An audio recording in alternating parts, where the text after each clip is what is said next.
ने 2 साल की मेहनत के नतीजे में नवाज शरीफ के मुकदमे और उनके फैसले करवाए जोर, ताकत, धौंस और धांधली के नतीजे में वो शख्स उनके पास चल कर गया, वो शख्स जो आज पूरी दुनिया में तनकीद का निशाना बना है और उसके पास अपने हक में या अपनी सफाई में कहने के लिए कोई चीज नहीं है, वो शख्स गया शौकत अजीज सिद्दीकी के पास और कहा कि नवाज शरीफ साहब के बेंच में या तो ना बैठना या फिर नवाज शरीफ साहब को बेल नहीं देनी। और अब गिलगित बल्तिस्तान के जो चीफ जज हैं उनकी ये गवाही आ गई कि साकिब निसार साहब ने, जो उस वक्त चीफ जस्टिस थे पाकिस्तान की हाईएस्ट कोर्ट के, एपेक्स कोर्ट के, सुप्रीम कोर्ट के चीफ जस्टिस थे, उन्होंने उनके सामने फोन पर ये कहा, बल्कि ये गारंटी ली कि नवाज शरीफ साहब को और मरियम नवाज को इलेक्शन से पहले बेल नहीं दी जाएगी। और जब उनसे पूछा गया कि आप ये क्यों कर रहे हैं, तो उन्होंने कहा कि गिलगित बल्तिस्तान और पंजाब के मामलात बहुत फर्क होते हैं, आप ये ऐसे एक्ट करें जैसे आपने ये बात सुनी ही नहीं, सुनी अनसुनी कर दें, यानी कि अपनी मजबूरी का भी इजहार किया और इस बात से इनकार नहीं किया कि मैं तारीख की सबसे बड़ी नाइंसाफी करने जा रहा हूं। लेकिन बजाय इसके कि नवाज शरीफ को इंसाफ मिलता, पहली गवाही पे मिलता, शौकत अजीज सिद्दीकी साहब की गवाही पे उनको इंसाफ मिलता। और शौकत अजीज सिद्दीकी साहब कोई आम शख्स नहीं है, उन्होंने आइन और कानून का हल्फ उठा रखा है। वो इसी इस्लामाबाद हाई कोर्ट के एक मुअज़्ज़ज़ तरीन जज थे। उन्होंने अपनी मुलाजमत के दौरान ये सवाल उठाया, ये शहादत दी, तो बजाय इसके कि उनकी इस शहादत पर एक्शन लिया जाता, नवाज शरीफ को इंसाफ दिया जाता, भले आप शौकत अजीज साहब को बुला लेते, जनरल फैज साहब को बुला लेते, दोनों को बुलाते, दूध का दूध पानी का पानी करते, आपने उस मुअज़्ज़ज़ जज को नौकरी से फारिग कर दिया। बल्कि ना सिर्फ ये, आपने उसको सच बोलने की पादाश में आपने उसका मुकदमा सुप्रीम जुडिशल काउंसिल में ले गए और अब वो रिटायर हो गए हैं, उनकी मुद्दत मुलाजमत खत्म हो गई है, लेकिन वो अभी तक अपने लिए इंसाफ के मुंतजर हैं और अपना मुकदमा की बारी आने के मुंतजर हैं। तो जिस मुल्क में जो मुनसिफ हैं वो ही उन्हीं को इंसाफ ना मिले, तो आपकी और मेरी इंसाफ की फराहमी तो बहुत दूर का ख्याल है। उसके बाद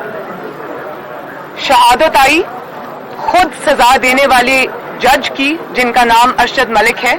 जो अब अल्लाह ताला की पास जा चुके हैं। तो बजाय इसके कि उस पर कोई कार्रवाई की जाती,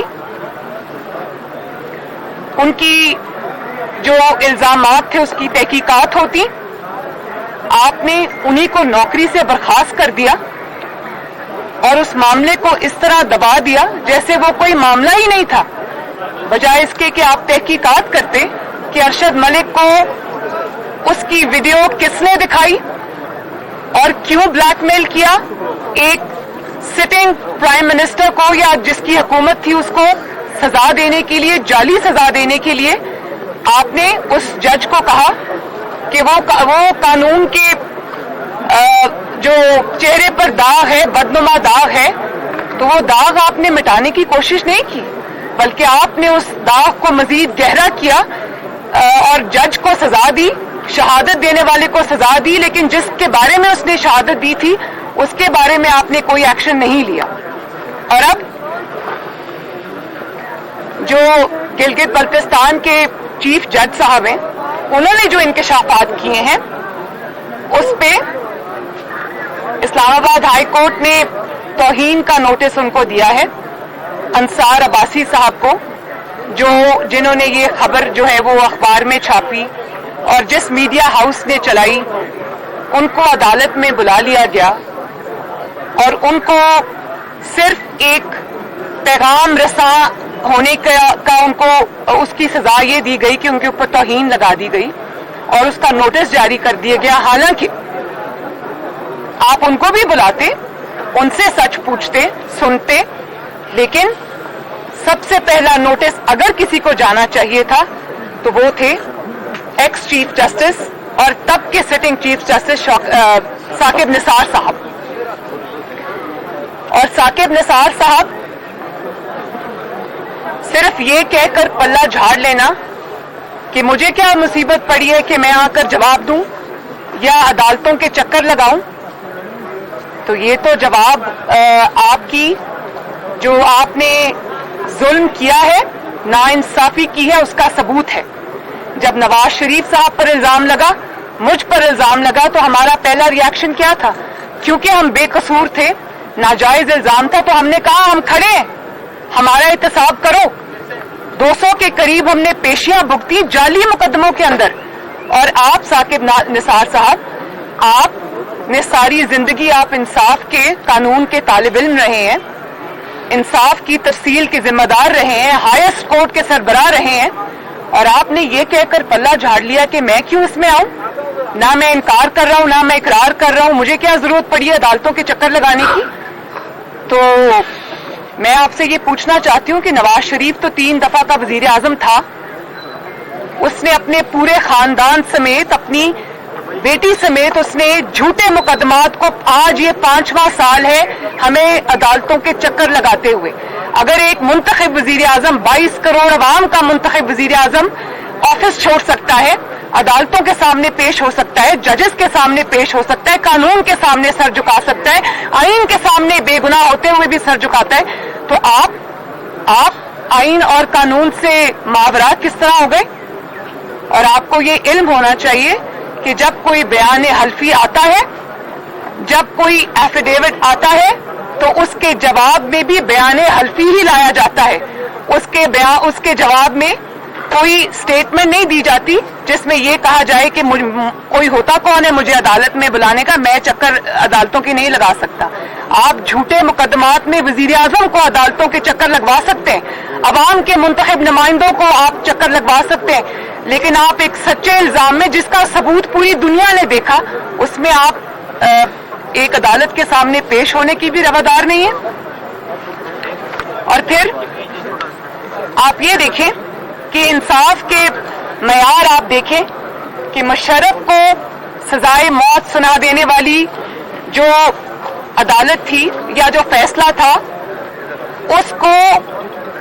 اوور ٹرن کر دیا جاتا ہے صرف اس بنیاد پر کہ وہ خصوصی عدالت جس نے مشرف جیسے ڈکٹیٹر کو, قوم کے مجرم کو, پاکستان کے مجرم کو, جس نے پاکستان کا آئین توڑا, اس کو جس نے سزائے موت سنائی تھی, اس سزا کو ختم کر دیا جاتا ہے صرف اس چھوٹے سے اس کے اوپر کہ اس خصوصی عدالت کی جو منظوری تھی وہ کیبنٹ نے نہیں دی تھی. اور یہاں پر نواز شریف صاحب کی بے گناہی کی گواہی, شہادت 3 ججز نے دی, لیکن فیصلہ جوں کا توں برقرار ہے. تو انصاف کے یہ معیار آپ قوم کے سامنے ہیں, سب دیکھ رہے ہیں. اور انصار عباسی صاحب کی میں عزت کرتی ہوں, پوری دنیا یہ مانتی ہے کہ وہ کریڈیبل جرنلسٹ ہیں, ہمارے خلاف بھی خبریں لکھتے ہیں, ہمارے خلاف بھی اگر کوئی بات ہے تو وہ کرتے ہیں. تو انصاف کا تقاضا یہ تھا کہ بلا کر سنا جاتا اور سچ بولنے کو توہین کا نام نہ دیا جاتا. سچ جو ہے وہ توہین نہیں ہے, سچ نجات ہے. اور اطہر من اللہ صاحب ایک بہت ریپیوٹڈ جج ہیں, ان کی ایک اچھی شہرت ہے, میں ان کی دل سے عزت کرتی ہوں, احترام کرتی ہوں. وہ چند ان ججز میں سے ہیں جو آئین اور انصاف پر چلنے پر یقین رکھتے ہیں, مجبوریاں الگ, لیکن ان کی وہ ایک اچھی شہرت کے حامل ہیں. اور وہ جج ہیں جنہوں نے جب لائرز موومنٹ میں انہوں نے ججز کی اور انصاف کی بحالی کے لیے جدوجہد کی تھی پولیٹیکل پارٹیز کے ساتھ اور ججز اور لائرز کے ساتھ مل کر. تو میں یہ کہنا چاہتی ہوں کہ اطہر من اللہ صاحب بھی جانتے ہیں کہ وہ صرف ججز کی بحالی کی موومنٹ نہیں تھی, وہ جو ججز اس وقت अपनी अपनी कुर्सियों पर मौजूद थे, वो उनकी बहाली की या कुछ अफराद की बहाली की मूवमेंट नहीं थी, वो उस अदल की बहाली की मूवमेंट थी जिसको एक डिक्टेटर ने with a stroke of pen रद्दी की टोकरी में फेंक दिया था। तो अतर मिनल्ला साहब से मैं बिल्कुल ये एक्सपेक्ट करती हूँ कि वो इस मामले में सच को सामने आने देंगे, सच को तौहीन का नाम नहीं देंगे, सच के रास्ते को आसान बनाएंगे, उसके अंदर से जो दुश्वारियां हैं और रुकावटें हैं उनको दूर करेंगे। और अगर आप ये जानना चाहते हैं कि तौहीन अदालत किस चीज का नाम है या मुनसिफ की तौहीन किसका नाम है, तो आप अभी 2-3 दिन पहले के हुकूमती एक शख्स के जिसका नाम लेना भी मैं पसंद नहीं करती, उसने ये बात की थी कि उस जज को सामने खड़ा करके जूते मारने चाहिए। इससे बड़ी तौहीन मेरा ख्याल है कि पाकिस्तान की 74 साल की तारीख में कभी पाकिस्तान में ना किसी मुनसिफ की हुई है ना अदलिया की हुई है। और इस तौहीन पे अगर नोटिस नहीं लिया जाता, बाकी जो इतने वाकयात है तौहीन के उसका अगर नोटिस नहीं लिया जाता, तो फिर शकूक व शुबहात उठेंगे और जायज होंगे।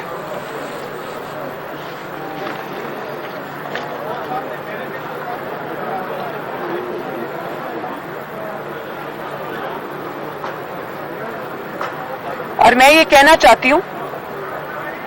और मेरे कहने की जरूरत नहीं है, जो मोअज़्ज़िज़ जज साहिबान हैं वो मुझसे ज्यादा इस बात को जानते हैं कि जब अदालत में कोई मुल्ज़िम आता है तो आप उसके सामने मुक़द्दस किताब को रखते हैं और आप उसको ये कहते हैं कि किताब पे हाथ रखो और ये हल्फ लो, ये कसम खाओ कि तुम सच कहोगे और सच के सिवा कुछ नहीं कहोगे। तो जब आप तरगीब देते हैं मुक़द्दस किताब पे हाथ रखने की कि हाथ रखो और कसम खाओ कि सच कहूंगा, तो फिर आपको उस सच को सामने आने देना चाहिए। आप उस सच बोलने की तरगीब दे रहे हैं लोगों को, और जब वो सच सामने आ रहा हो और कुदरत सामने ला रही हो तो आपको फिर उस सच का रास्ता नहीं रोकना चाहिए। और जब जो गिलगित बल्तिस्तान के चीफ जज थे, उन्होंने कहा कि मैं भी कुरान पे हाथ रखता हूं, साकिब निसार साहब भी कुरान पे हाथ रखें और फैसला कर लें कि झूठा कौन है और सच्चा कौन है। तो जो सच्चा था उसने ये बात कर दी, वो जो झूठा था वो दौड़ गया। अब वो ना अदालत में आएगा, ना ही किसी टीवी इंटरव्यू में आपके किसी भी सवाल का सामना करने का तैयार होगा, क्योंकि उसके पास अपने मजालिम का कोई जवाब नहीं है।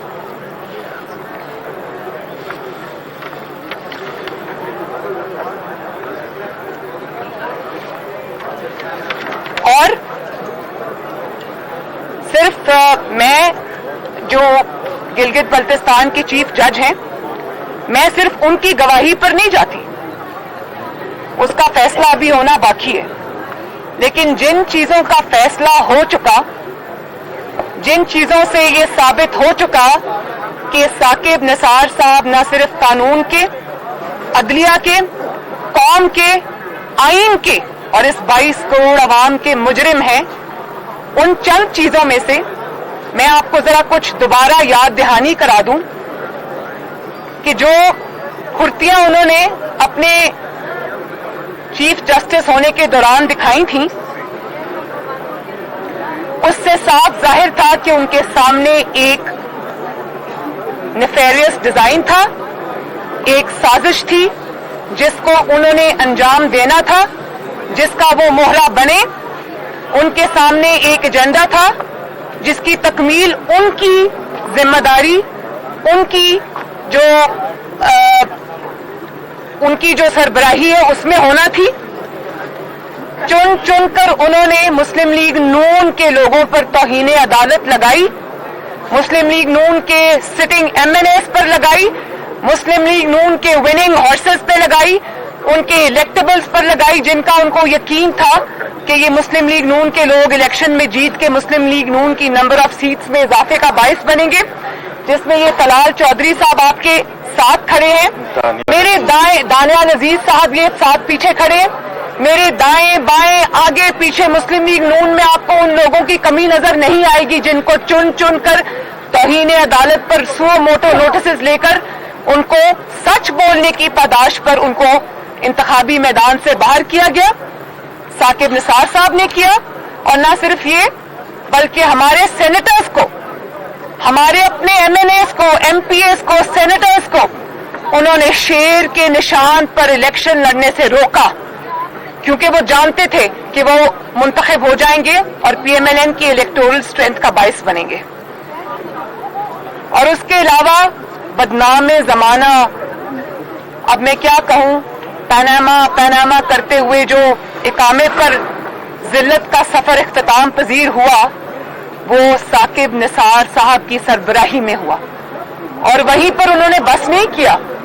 वो उतना ही इंसाफ का कत्ल पे उनको तसल्ली नहीं हुई, उन्होंने ताहयात 22 करोड़ अवाम के रिप्रेजेंटेटिव नवाज शरीफ को उन्होंने नाअहल किया। ताहयात उसकी बेटी को बगैर कोई इलेक्शन लड़े, बगैर कोई सरकारी ओहदा रखे हुए 7 साल सजा दी, नाअहल किया। और उसके बाद वहीं पर उनका दिल नहीं भरा तो उन्होंने तारीख एक बना दी इंसाफ के कत्ल की। उन्होंने नवाज शरीफ को पीएमएलएन की सदारत से भी हटा दिया। और उन दिनों में मुझे अच्छी तरह याद है, लोग ये जुल्म देखकर कहने पर मजबूर हो गए थे कि मुकदमा चाहे परवेज रशीद साहब का हो या मुकदमा आपका हो या किसी और का हो, सजा नवाज शरीफ को मिलेगी और बार बार मिलेगी और उसी बेंच से मिलेगी और उसी कोर्ट से मिलेगी। और केस में भी नवाज शरीफ जी केस में भी नवाज शरीफ नहीं, वो मैं अभी आपको बताती हूँ। तारीख के अंदर हर चीज दर्ज है, वो ना आप भूले ना मैं भूली हूं। बल्कि सिर्फ आप ये देखें कि जब उन्होंने ये एक्सेसेस कमिट कर ली, जब ये ज्यादतियां वो कर चुके, तो बजाय इसके कि वो शर्मसार होते या कहीं ना कहीं उसको अनडू करने की कोशिश करते या बैलेंस आउट करने की कोशिश करते, वो कहाँ किस तरफ चल पड़े। वो अपने सरकारी खर्चे के ऊपर कभी किसी अस्पताल में जा रहे हैं, कभी कहीं छापे मार रहे हैं, और पाकिस्तान का कोई शख्स, कम ही शायद कोई ऐसा शख्स होगा जो साजिश में शरीक नहीं था। साजिश में जो शरीक थे उनको तो एब्सोल्यूट प्रोटेक्शन हासिल थी, साकिब निसार साहब की भी और औरों की भी। साजिश के सारे मोरे बचे हुए थे। उसके अलावा कोई कारोबारी शख्स, कोई मीडिया का कोई भी सच बोलने वाला इंसान या कोई भी आम शहरी साकिब निसार साहब के रऊनत से और अताब से बचा नहीं। उन्होंने भरी अदालत में लोगों को खड़ा करके बेइज्जत कर